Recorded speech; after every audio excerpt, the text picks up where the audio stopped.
From the outside, Jonathan Hayes had it all: unimaginable wealth, a palatial home in the hills, and a beautiful wife named Catherine, who stood by him through triumphs and failures. But behind closed doors, a single phone call shattered their picture-perfect life. It wasn't just any call. It was from the one woman Catherine never wanted to hear about. A mistress waiting in the wings, beckoning Jonathan to fulfill a promise he never should have made. He left in the dead of night without a word. Now days have turned into weeks. Catherine remains silent, and her silence is the loudest, most haunting sound Jonathan has ever heard. On a brisk autumn morning, sunlight spilled over the terraced gardens of the Hayes estate. Tall marble columns guarded the entrance to their mansion, a property so vast it even boasted a fountain specially designed by an award-winning Italian architect. Jonathan Hayes, a man in his mid-40s, had constructed his empire over 2 decades, starting with small-time real estate deals before scaling heights few believed were possible. His name frequently appeared in the society pages, but the public only saw the triumphant grin of a self-made millionaire. Behind that polished grin stood his wife of 15 years, Catherine.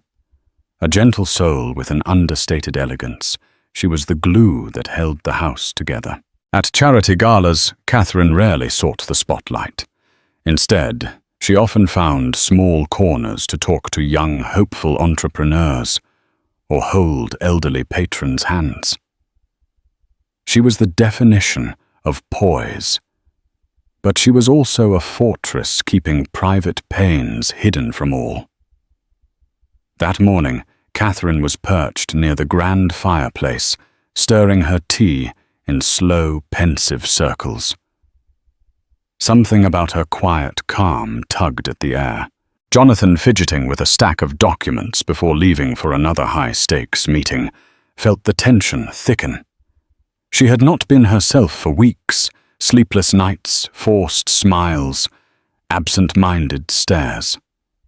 Then came the phone call that changed everything. He answered in the hallway as Catherine watched. She recognized that look on his face in an instant: shame, guilt, and a rush of panic. Minutes later, Jonathan tucked the phone into his pocket and announced he had to go right now. He left behind the smell of aftershave and a single question hanging in the silence.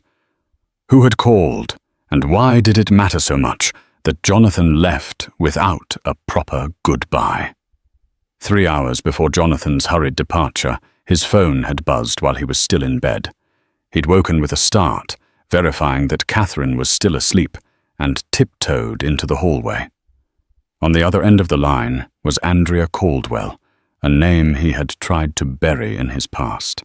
Andrea was not just any woman. She was the one who had once become his escape from the pressures of his marriage and the weight of his business. Her voice was smooth, tinged with desperation. "We need to talk, Jonathan. It's urgent." He felt his chest tighten. "Andrea, I told you this has to stop." "No, it doesn't. Not this time."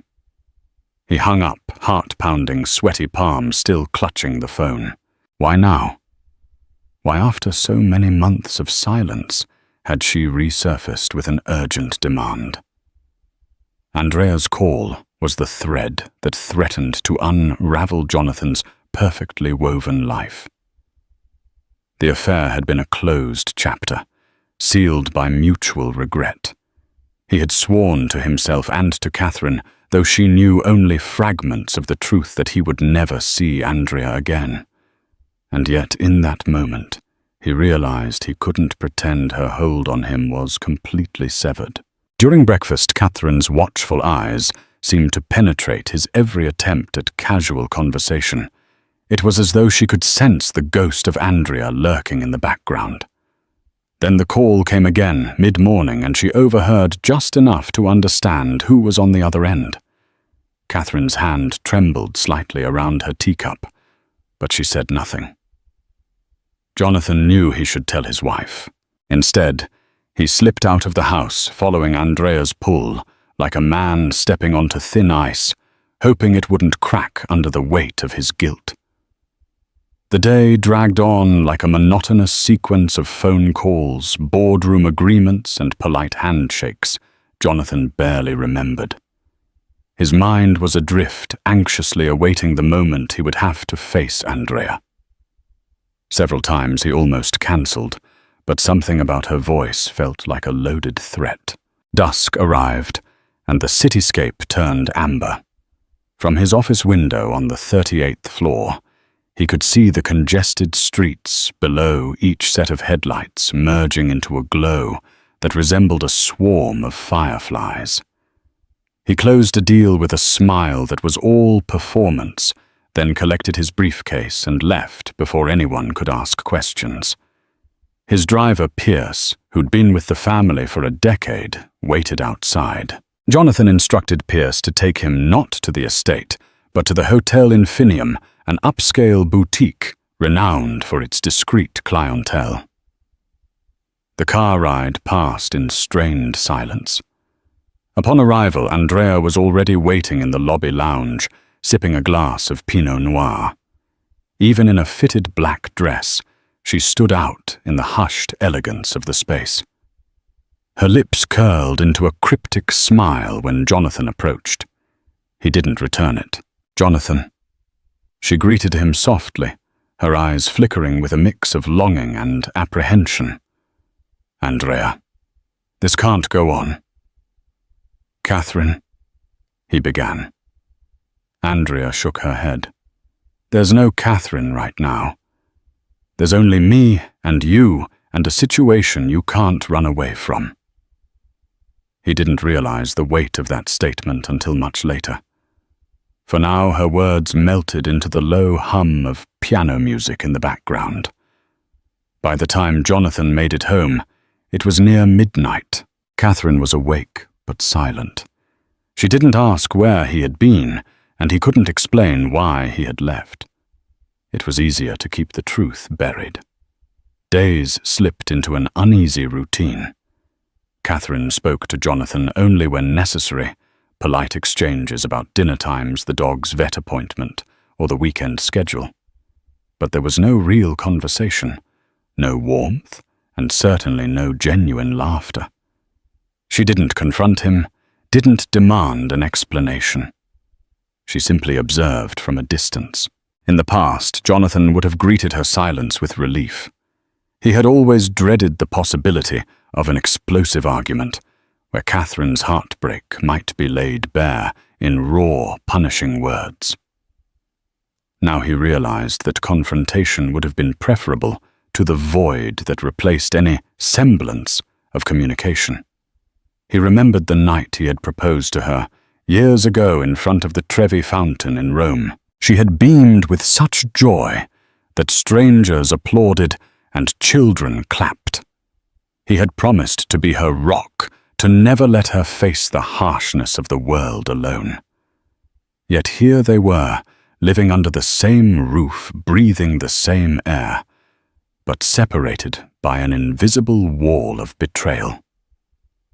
Jonathan spent most nights in his home office, staring blankly at spreadsheets and investor reports. He had closed a major deal just last week, a property development partnership that earned him a personal meeting with Warren Buffett once. Normally, the triumph of such connections would energize him, but now each victory felt hollow. He considered pleading, apologizing, begging Catherine for any kind of reaction. But with each passing day, her silent treatment solidified into something unstoppable. A quiet storm that was unraveling Jonathan more effectively than any raised voice could. Flashbacks to the early days of his affair with Andrea haunted him during his long hours of restlessness. He had met Andrea at a corporate gala, not unlike the ones he and Catherine attended regularly for philanthropic purposes. Catherine was there that evening, but a migraine forced her to leave early. Jonathan stayed to maintain appearances and ended up sharing a glass of champagne with Andrea, a rising star in the luxury fashion industry. he was struck by Andrea's vivacious spirit. She was unapologetically ambitious, flirtatious, and her laughter filled every corner of the ballroom. At first, it was just a friendly conversation, but the second meeting, scheduled over coffee to discuss a potential collaboration, carried a spark neither could ignore. Jonathan told himself it was harmless. He was happily married. He had a son, Ethan, who was 13 at the time. In no way did he plan on risking his family.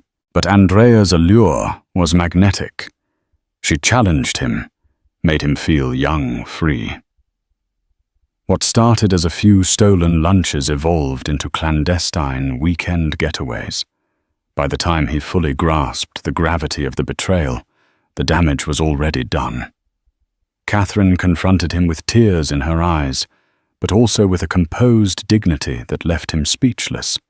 He promised it would end, and it did for a time. Yet the guilt never left him.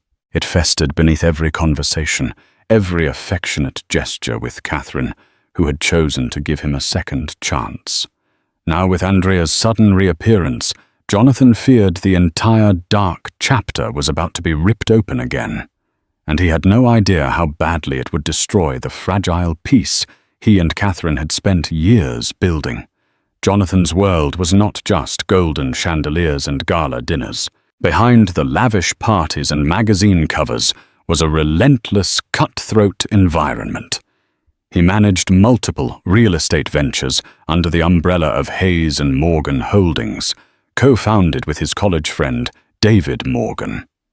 Together they built an empire, flipping distressed properties into five-star hotels, investing in high-rise condos, even branching out into commercial malls across Europe. Money had never been a problem, but it brought other forms of stress: lawsuits from disgruntled tenants, battles with city councils, and sometimes shady demands from opportunistic partners. Jonathan prided himself on staying above board, ensuring that Hayes and Morgan remained a respected name. However, with each new deal, the stakes seemed to grow higher, and the margin for moral compromise often widened. Catherine was always there to ground him.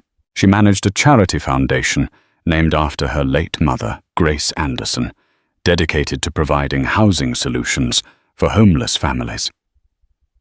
Through this foundation, Catherine poured her heart into giving back, a stark contrast to the ruthless pace of Jonathan's corporate battlefield.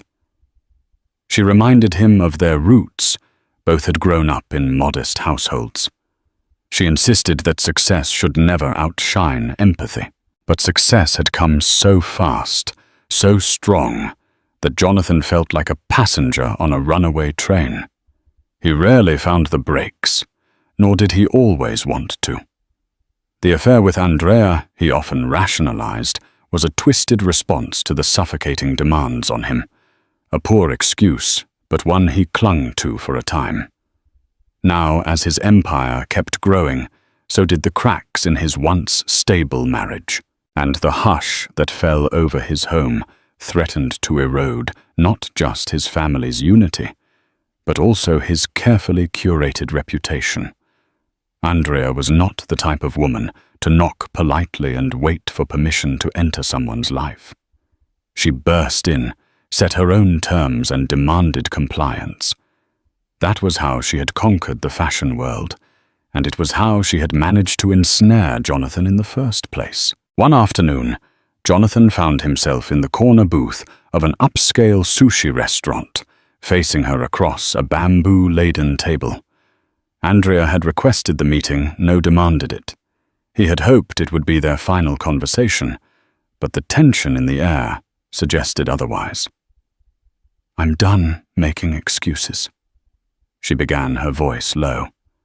"I'm done waiting in the background while you decide what scraps of time and affection you can spare." Jonathan rubbed his temples. "Andrea, we agreed." It ended. "We can't keep—" "It might have ended for you." She cut him off, leaning forward, her eyes ablaze. "But what if I told you I'm not just here for closure, that I have something that could destroy the empire you've built. He felt his heart skip a beat. She slid a folder across the table. Inside were documents, email printouts, transaction details, and suspicious wire transfers. Jonathan's face went pale. Some of these transactions linked back to questionable deals he had made with a foreign construction firm years ago, deals that tiptoed the line of legality, enough to spark a scandal at the very least. Andrea's smile was razor-sharp. "Help me build my future, Jonathan, and maybe I'll forget to send these to the authorities, or worse yet, your precious Catherine." Jonathan realized this meeting was far from a mere emotional plea. Andrea had come armed with leverage blackmail, and he was staring at a ticking time bomb that threatened more than just his marriage. Back at the estate, Catherine carried on with her life in a methodical, almost mechanical way. She attended charity events, organized her foundation's latest housing initiative, and made sure Ethan was handling his university applications. At dinner, she'd inquire about Jonathan's day in the same polite tone she might use with a casual acquaintance. Yet she was no fool. Catherine sensed the dark cloud looming over her household. She knew something was brewing in Jonathan's life, something beyond just a case of midlife crisis. And if Andrea had indeed resurfaced, there was no telling what havoc she might wreak this time. Most telling of all was Jonathan's shift in demeanor. If the man was skilled at anything, it was compartmentalizing. But Catherine noticed subtle cracks, his restless pacing in the study, the way he stared at his phone, constantly expecting a call. And on the days Andrea must have summoned him, Catherine found the sheets on his side of the bed still cold by midnight. Yet she chose not to confront him. Not yet. She remembered her mother's words. Sometimes the loudest response is no response. She wanted to see how far Jonathan would go with his web of deceit. She wanted to see if he would muster the courage to tell her the truth unprompted. That night, she sat in front of their bedroom mirror, brushing her hair in long, slow strokes. Her reflection betrayed no anger, only a resigned determination. She was waiting, listening, a statue carved out of heartbreak and quiet strength. If Jonathan thought her silence was a mere act of submission, he had no idea what was coming next. Jonathan felt trapped in a labyrinth of his own making. The blackmail Andrea dangled over his head was potent enough to end not only his marriage, but also his professional empire. With the real estate market so tightly monitored and public trust crucial to investors, any hint of illegal dealings or off-the-record payouts would spark a media firestorm. He tried to stay ahead of the problem, calling in favors from old friends in legal circles. One of them, Robert Klein, had once worked as an advisor on Bill Gates's philanthropic initiatives. Robert was sharp, well-connected, and discreet. Over whiskey one evening in Jonathan's private lounge, he laid out the facts. If she goes public, you're in for a long, ugly battle. Even if you beat the charges, your name will be smeared in the headlines for years. Jonathan's gaze was distant, his knuckles white from gripping the armrest. I can't let that happen, Robert. I built this company from scratch. My family can't go through that kind of public scandal. And Catherine, Robert asked gently. Jonathan took a slow breath. She's already suffering. I need to fix this before it destroys everything. But fix it how Andrea demanded significant financial backing for a venture she wanted to start a high-end fashion line with an international footprint. She wanted seed money in the tens of millions, a ridiculous ask, even for Jonathan. Yet the alternative was far worse. In the quiet corners of his estate, he'd stare at family portraits. Catherine's beaming smile, Ethan's carefree grin, and his guilt would cut him to the core. The next morning, he made a decision that compromised what little remained of his integrity. He would pay Andrea buying time to figure out an escape route from the trap he had fallen into. The first inkling that something was amiss in the Hayes empire emerged during a routine board meeting at Hayes & Morgan Holdings. David Morgan, co-founder and Jonathan's oldest friend, had noticed unexplained large transfers in the corporate accounts. At first he assumed they were for some hush-hush property acquisition. Jonathan was known to keep certain deals close to the vest, but the amounts were staggering, and there was no accompanying paper trail. David confronted Jonathan in his office after everyone else had gone home for the day. "What's going on, John? We don't make moves like this without consulting each other. We've never kept secrets until now." Jonathan loosened his tie, feigning nonchalance. "Just a side project. I'm exploring a new opportunity." "Don't lie to me." David interrupted, his voice grim. "I've been your partner for 20 years. You think I can't see what's happening? You're diverting funds to something off the books. If someone audits us, we're both in serious trouble." Jonathan's shoulders sagged. The facade of confidence he'd maintained cracked under David's interrogation. But he couldn't tell David the whole truth. "Look, trust me, I'm handling it. It's personal. I'll pay the company back." David studied him for a moment. Frustration etched into his features. "I'm your friend, Jonathan, not just your business partner. Whatever trouble you're in, I can help. But I need to know what it is. Don't shut me out." Jonathan wanted to confess everything: the affair, Andrea's blackmail, his crumbling marriage. But the words stuck in his throat. David had met Catherine in college, introduced Jonathan to her, had stood as best man at their wedding. How could Jonathan admit he was on the brink of destroying everything David had helped him build? "I'll fix it," he said, simply, hoping his voice didn't betray the fear quivering inside. The tension at Hayes & Morgan mirrored the tension at the Hayes estate. Catherine continued to maintain her stoic silence, while Jonathan grew increasingly desperate to keep up appearances. Ethan, now 19. Home for a brief break from his college campus tours, sensed the undercurrents. He found it strange that neither of his parents was truly present, his mother quietly withdrawn, his father distracted and jumpy.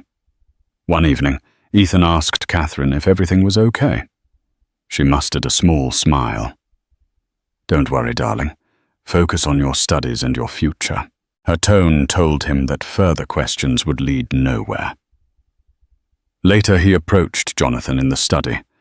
Jonathan was reviewing more documents related to Andrea's demands, the lines of worry clearly etched on his face.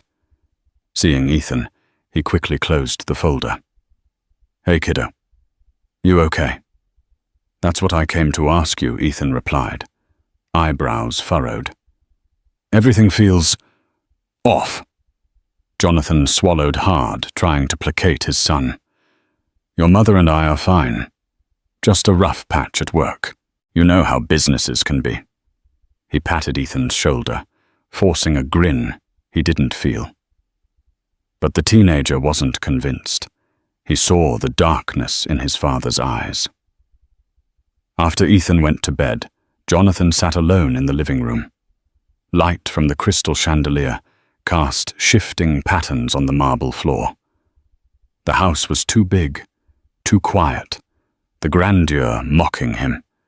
It felt like a palace turned prison.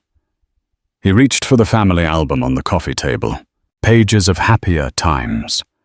A smiling Catherine holding a toddler, Ethan at the beach, a younger Jonathan, celebrating their first $1 million deal, stared back at him.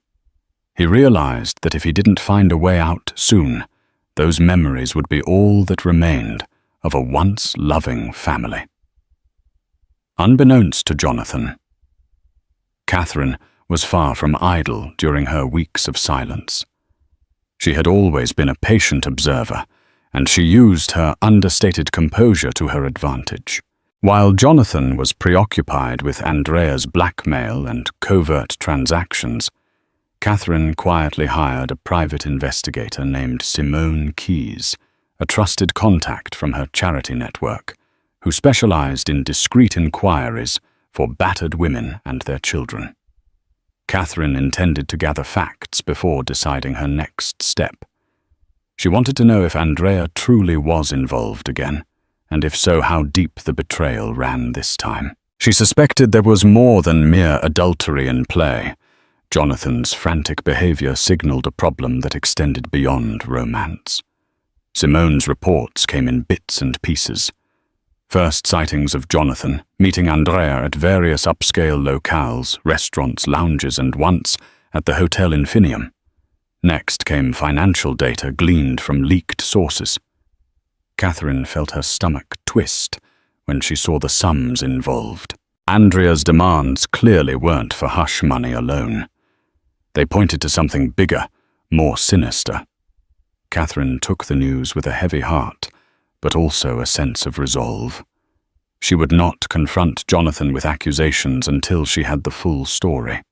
Instead, she began to make quiet preparations on visiting her personal assets, adjusting the foundation's board structure, and updating her legal documents.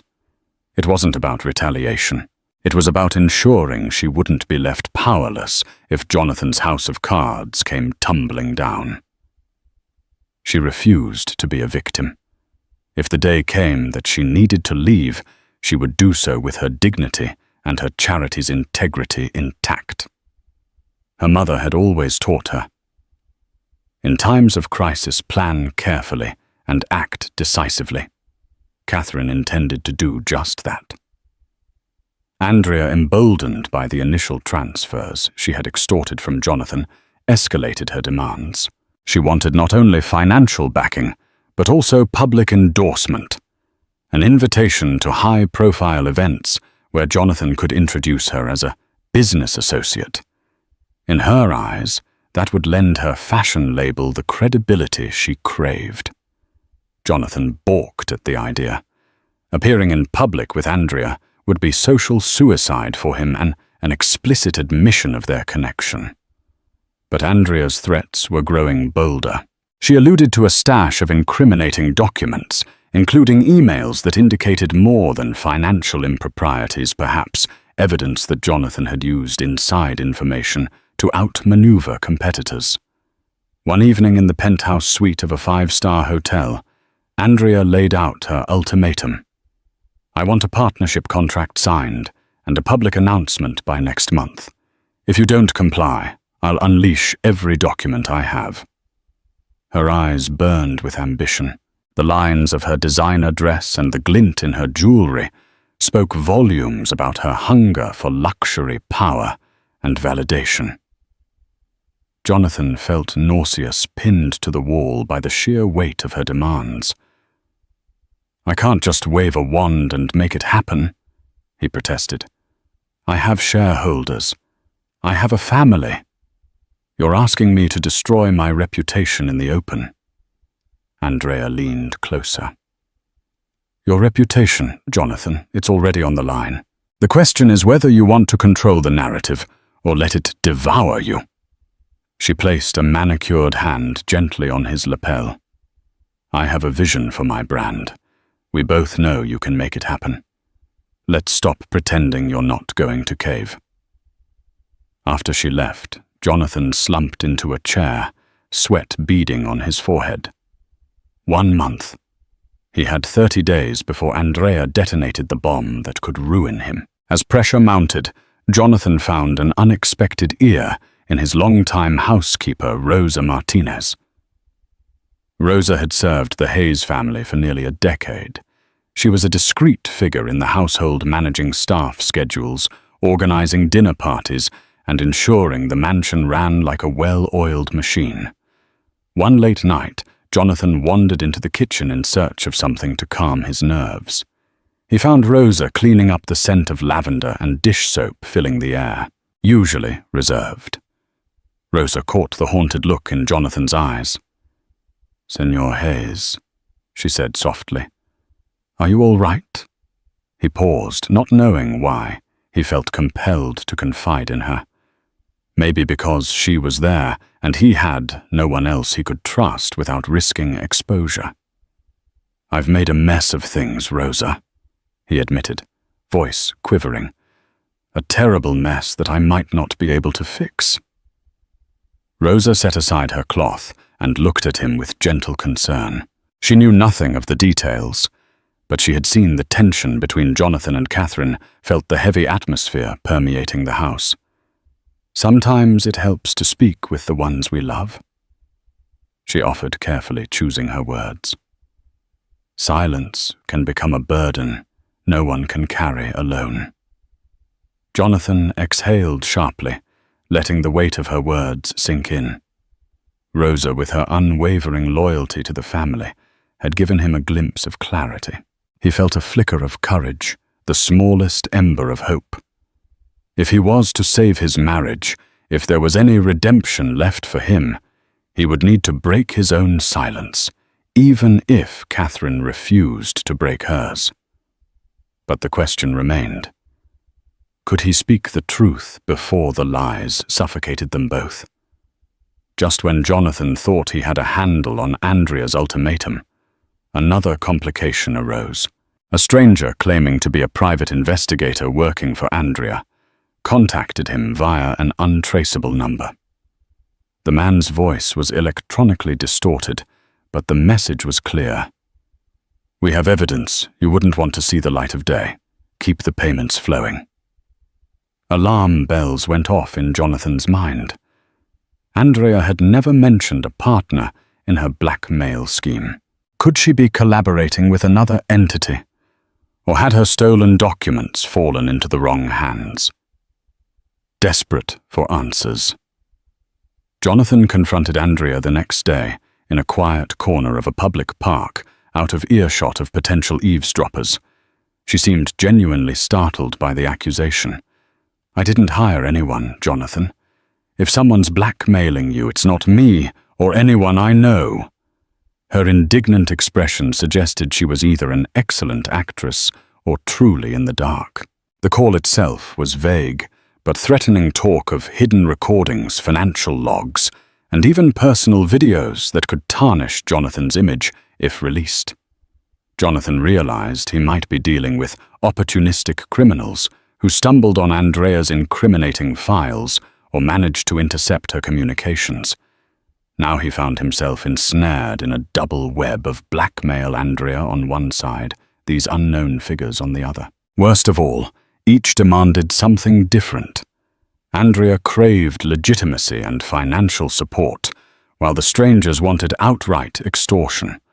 Jonathan had to figure out which threat posed the greatest immediate danger, or he risked losing everything he had worked for.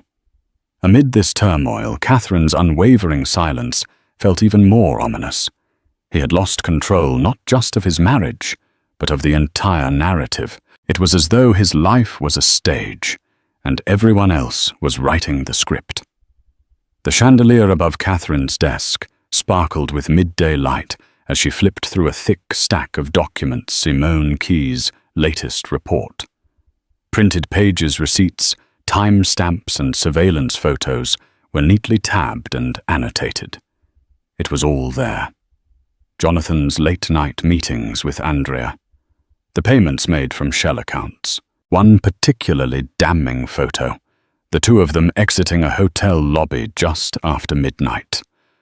Andrea's hand brushing his jacket lapel, Jonathan's eyes scanning nervously for bystanders. Catherine stared at the image without blinking. Her heart ached, but it didn't tremble.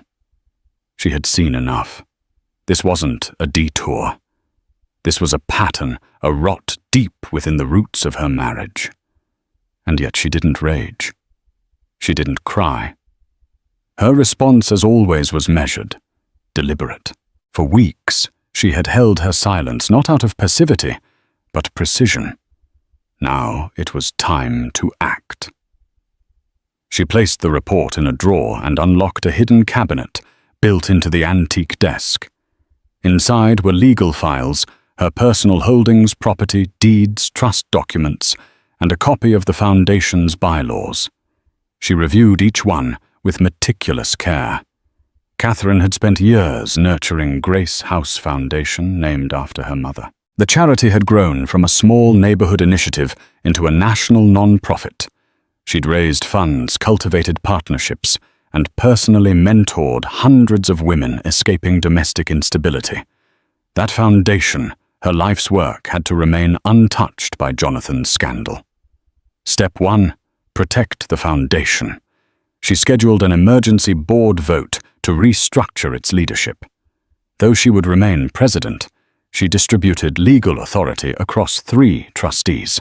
Should anything happen to her financially, the foundation would remain intact, autonomous, untouchable. Step 2. Protect herself. She gathered documentation, proving her independent ownership of key assets. 2 properties in her maiden name, separate bank accounts established before marriage, and an untouched inheritance from her grandmother. She quietly contacted a financial advisor and set up a trust. It wasn't about divorce. Not yet. It was about survival. Catherine refused to become collateral damage in Jonathan's spiral.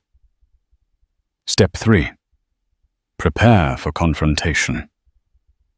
She still didn't know the full extent of Andrea's grip on Jonathan. But Simone's last update mentioned a troubling pattern, encrypted emails being forwarded to unknown parties. Catherine's instincts told her more players were involved now, possibly criminal ones. She sipped her tea, letting its warmth steady her thoughts. Her fingers moved over the desk's surface, pausing at an old framed photo of her and Jonathan, taken on their 10th anniversary in Venice. They were laughing, young, radiant, unaware of the cracks forming just beneath the surface. She didn't hate him. Not completely. But she didn't trust him either, and trust was the currency she could no longer afford to spend. The door creaked slightly behind her, but she didn't turn. It was Rosa, the housekeeper, quietly setting down a tray. "Thank you," Catherine said softly. Rosa hesitated. "Everything okay, Signora?" Catherine looked up, her expression unreadable. "Not yet," she replied. "But it will be." She watched Rosa retreat, then turned back to her files. There was still more to do, still more to secure. She wasn't preparing for war, not quite. But she was preparing for impact. And when the moment came, Catherine Harrington Hayes would not be the one left broken. Ethan Hayes wasn't snooping, at least not intentionally. It was a quiet Wednesday afternoon, and the mansion had taken on the hollow stillness of a home trying to hold itself together. With both parents distant and preoccupied, Ethan had retreated to his room to finish a university application essay. But his laptop charger had vanished. After turning his room upside down, he remembered seeing a spare one in his father's study weeks ago. The study was usually off-limits, unless Jonathan was present, but the door stood ajar now, and the house was silent. With a quick glance down the hallway to make sure no one was around, Ethan stepped inside. The room was as pristine as always. Books, a lined desk, polished, everything in its place. He scanned the side drawers for the charger, but found only a mess of old business cards, staplers, and pens. Then beneath a legal pad, he spotted something strange. A small flash drive tucked into a slim envelope marked only with the initials AC. Curiosity flickered. Ethan hesitated. He knew he shouldn't. But something about the initials triggered a memory. A woman's name spoken in anger years ago, in a muffled argument he wasn't meant to overhear. Andrea Caldwell. He took the flash drive and slipped it into his pocket. Back in his room with his door locked and headphones plugged in to mask any noise, Ethan opened the drive on his laptop. What he found made his stomach twist into knots. Hundreds of files. There were emails between his father and Andrea, wire transfers labeled under vague project names, hotel receipts, travel logs, cryptic notes referring to settlements and media mitigation. Ethan didn't fully understand the legal language or the financial maneuvering, but he understood one thing clearly. His father had been hiding something massive. More than an affair. More than a lie. There were documents hinting at blackmail, legal threats, strategic payments made through offshore accounts, and all of it traced back to Andrea. Ethan leaned back in his chair, heart pounding, his childhood idol. The man who taught him about responsibility, ambition, and integrity was now someone he barely recognized. It was like finding a crack in a marble statue and realizing it had been hollow all along. He stared at the drive. What do I do with this? Telling his father was out of the question. Jonathan had grown cold and defensive. Approaching his mother was even harder. Catherine floated through the house like a phantom. Her silences weighted with meaning Ethan couldn't quite decipher, and yet something in him knew she already suspected. Maybe not the full extent, but something. The way she looked at Jonathan during dinner. The quiet, clipped responses, the way she never asked where he went late at night. Ethan carefully removed the drive and slid it into a book on his shelf, tucking it between pages of a forgotten thriller novel. He knew this wasn't just a secret, it was a bomb. One that had already begun to tick. For now he would wait. Observe. But one thing was certain, the myth of his father had shattered. And Ethan wasn't sure yet if he wanted to expose what he'd found or protect the only version of his family he still believed in. The sky outside the Hayes estate was velvet black by the time Jonathan stumbled through the front doors. The storm inside him matched the weather, restless, chaotic, loud. He had stopped at a bar after another heated meeting with Andrea, nursing one too many bourbons in a desperate attempt to muffle the ticking time bomb of guilt that had followed him for weeks. He hadn't expected Catherine to be awake. Yet there she was, seated in the sitting room, with a book open in her lap, the fire casting a warm flicker against her high cheekbones. She looked ethereal, untouchable, as if she had transcended the drama he had brought into their lives. Jonathan froze, still gripping the front door handle like he was debating escape. But there was no turning back. Not anymore. "I need to talk to you," he said, softly, voice frayed by alcohol and dread. Catherine didn't answer. She slowly closed the book and set it aside. Her fingers delicate, precise. Her eyes met his, calm and unblinking. She didn't beckon. She didn't bristle. She simply waited. Jonathan walked in unsteadily, collapsing onto the opposite armchair. He leaned forward, elbows on his knees, rubbing his face like he could somehow erase everything that had happened. "I messed up." He began the words, tasting like acid. Still, she said nothing. "I didn't mean for it to go this far. I didn't plan for any of this. Andrea, she came back into my life, and I tried to shut it down. I did. But then she started threatening me. She has documents, things from my past, emails, wire transfers. She's blackmailing me." A long silence stretched between them. The only sound was the soft crackle of the fire. "She's not the only one," he added, voice cracking. "Someone else got hold of her files. They're demanding money too. I'm trapped, Catherine." She tilted her head slightly, studying him, like a surgeon about to make an incision.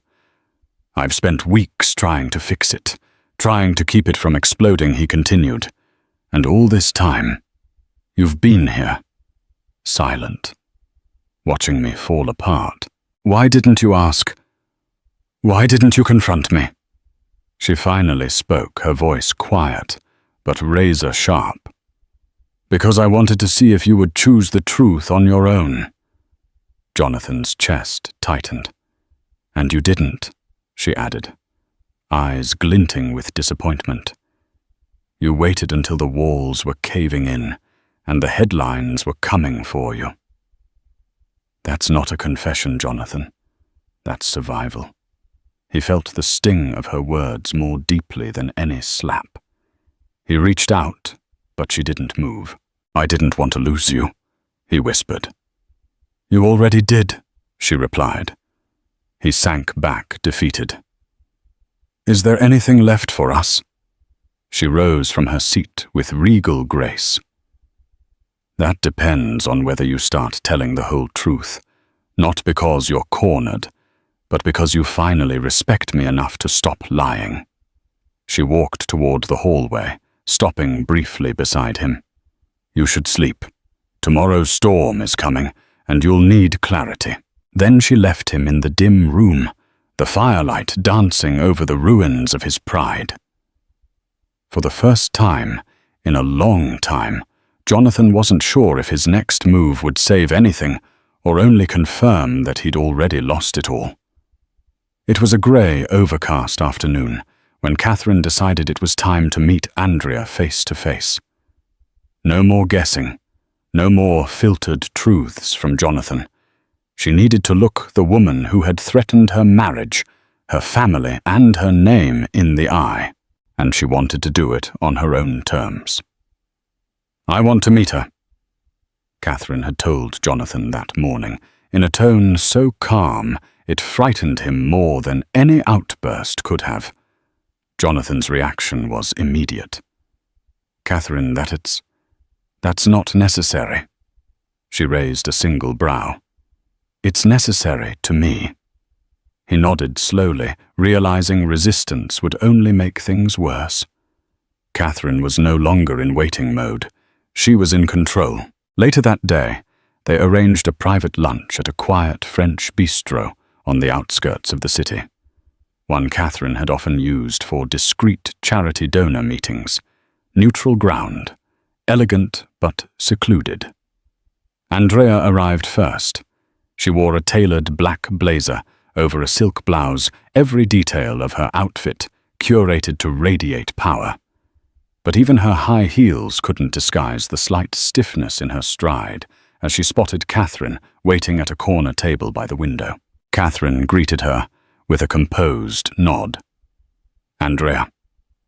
Mrs. Hayes. Andrea returned, sitting down slowly. Catherine, she corrected. No need for pretense today. Andrea's lips twitched into a smirk. Fair enough. A tense silence settled over the table as the waiter brought water and menus neither of them touched. Finally, Catherine leaned forward. I didn't come here to fight, she began. I came here to ask why. Why take this path? Blackmail, manipulation, financial extortion. You had other options. Andrea's gaze didn't waver. Did I? She said coolly. Because from where I sat, I was discarded. Tossed aside so Jonathan could go back to his picture-perfect life. He got to start over. I didn't. You made your choices, Catherine replied, her tone sharp but not cruel. You knew he was married. You knew there was a family involved. Andrea scoffed. I also knew he was miserable. And when he told me it was over, I accepted it. For a while. But then I saw him again on TV, at events smiling like nothing ever happened, and I realized men like Jonathan never pay the price unless someone makes them. Catherine's expression didn't change, but her voice dropped a register. So that's what this is about. Vengeance. Andrea leaned back in her chair. No, it's about leverage. It's about ensuring I get something out of the years I wasted on him. You got time. You got memories. And now you want a legacy funded by blackmail. Andrea's smile faltered for the first time. Call it whatever you want. I'm getting what I deserve. No, Catherine said, evenly standing. You're not. What you deserve is a life free of bitterness. What you deserve is to move on. Build something real, not something stitched together from someone else's ruin. Andrea rose too. You sound noble, Catherine, but you're still the wife who got everything. And you're still the woman who settled for scraps and called it empowerment, Catherine said, her voice cutting with elegance. This conversation is over. With that, she turned and walked out of the restaurant, leaving Andrea standing alone, staring at the water glasses at the untouched menus, and the reflection of a woman who had tried to win with sabotage. It was not a victory for Catherine, but it was a reclaiming of power. She didn't shout. She didn't threaten. She didn't need to. Her presence had said enough, and as she stepped into the waiting car, Jonathan looked at her with something close to reverence and a fear that she might be preparing to leave him behind entirely. The reckoning came not with a bang, but with a whisper, an anonymous email quietly forwarded to a prominent investigative journalist at the Business Ledger. Attached were scanned documents, financial records, and threads of correspondence so damning they needed no dramatic flourish. Within hours, the story hit the wire. Illegal dealings uncovered at Hayes & Morgan Holdings emails. Suggest. Years of secret payouts. Backdoor transfers. Jonathan Hayes stared blankly at the headline glowing on his phone screen. He was in the middle of a conference call when it broke, and the moment he read the alert, his voice caught. Panic rose like boss in his throat. The fallout was immediate. Phone calls from alarmed board members harangued non-stop.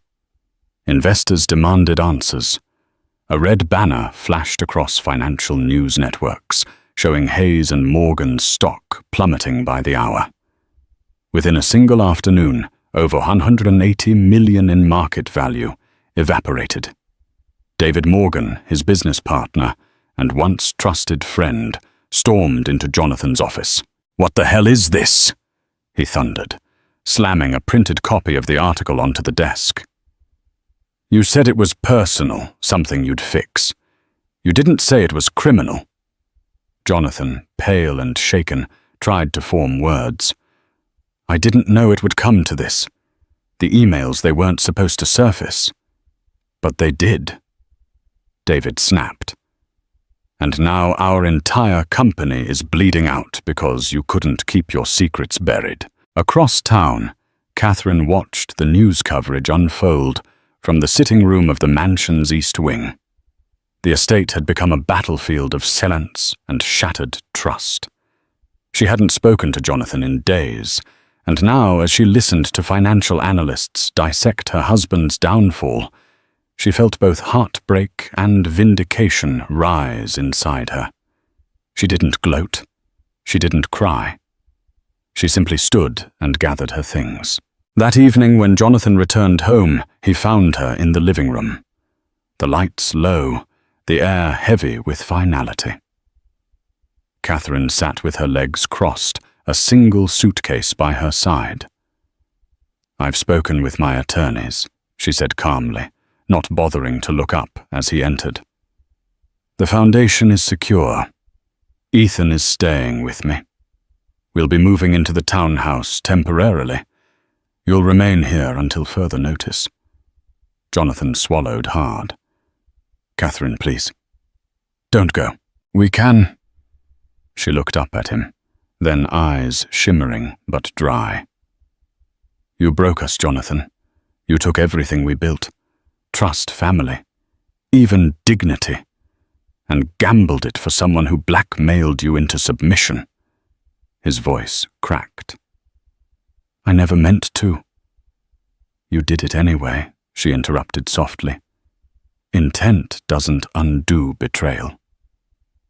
He dropped to his knees in front of her, the weight of the day finally crashing down. "Tell me what to do. Tell me how to fix this. I'll do anything." Catherine looked at him for a long, quiet moment. Then with steady grace, she rose from her seat and picked up her suitcase. "That's up to you," she said. "But I won't be your audience while you figure it out." She walked past him, leaving only the scent of her perfume and the sound of her heels against the marble. The door clicked shut behind her. Jonathan remained kneeling in the center of the room, surrounded by grandeur that now felt like a mausoleum. Outside, reporters swarmed the front gates. His empire, his marriage, and his carefully crafted identity were all unraveling. And through it all, Catherine's silence echoed louder than any condemnation ever could. In the following months, Jonathan faced a barrage of legal scrutiny. High-profile attorneys were hired, settlements were negotiated, and hush money was offered to keep the more damning pieces of evidence out of public view. The company's board forced him to step down temporarily as CEO while an internal investigation was launched. David Morgan, furious and hurt nonetheless, stepped in to stabilize the ship, hoping to salvage the name they had built from scratch. The scandal rippled through the real estate world, making Jonathan a cautionary tale about mixing personal failings with business dealings. Catherine, meanwhile, focused on expanding her foundation, leveraging the media attention to highlight her charitable work. She refused to capitalize on Jonathan's downfall, but nor did she shield him from it. She maintained her dignity, continuing to operate as the poised, compassionate woman the public had always known. Andrea tried to salvage her own ambitions in the chaos, but her demands became moot once the blackmailers released the documents. She quietly disappeared from the social scene. Rumors suggesting she had retreated to Europe to escape the legal labyrinth she had helped create. Ethan, bruised by the ordeal, returned to his studies, deciding to major in business ethics, a choice that stirred a mix of guilt and pride in Jonathan. Slowly, father and son began to repair their bond, finding common ground in the lessons learned from Jonathan's errors. As for Jonathan and Catherine, their relationship hovered in a state of limbo. Divorce papers remained unsigned, but they lived separate lives within the same estate.